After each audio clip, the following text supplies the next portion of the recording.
2009 সালে এই পার্টিটা করেছি, তখন পার্টি ঝান্ডা ধরার লোক ছিল কম। সেই লোক আমি বাড়ি বাড়ি গিয়ে মানুষের সাথে করে এই দলটা তৈরি করেছিলাম। আমাদের নেত্রী মমতা বন্দ্যোপাধ্যায় তখন আমাকে দায়িত্বটা দিয়েছিল 2009 সালে। যে আজকের বাজারে যারা মাথায় পাঁচ গোজনে গুজিয়ে যারা ঘুরে বেড়াচ্ছে, তারা 2009 সালে কোথায় ছিল? হ্যাঁ, কে এলো 17 সালে, কে এলো 18 সালে, কে এলো 14 সালে, এসে তারা হয়ে গেছে নাকি? আমি 16 সালে যখন বিধায়ক হলাম তৃণমূল কংগ্রেসের, তখন সেই মুহূর্তে মানে 4 জন, আমরা 16 সালে 4 জন জিতেছিলাম।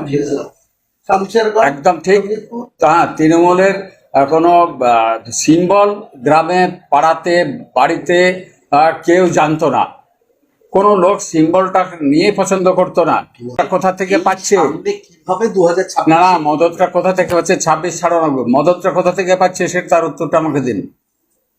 মদতটা কোথা থেকে পাচ্ছে? কেন গোষ্ঠী কেন তৈরি হলো, কেন তৈরি হচ্ছে? গোষ্ঠী তারা কি করে? তারা খালি মমতা ব্যানার্জি আর অভিষেক ব্যানার্জির আমরা লোক, এইরকম ভাবে তারা বলছে। তারা কোথায় ছিল 2009 সাল থেকে 18 সাল পর্যন্ত? আজকে এত লড়াই করে, তখন বাজার ছিল কংগ্রেসের, আমাদের এমপি যে ছিল অধীর চৌধুরী, তখন বাজারটা আপনারা তো জানেন, আপনাদেরকে তো শিখাতে হবে না, আপনারা জানেন। মুর্শিদাবাদের প্রত্যেকটা ব্যক্তি জানে এবং প্রেসের লোক তো সবাই জানে।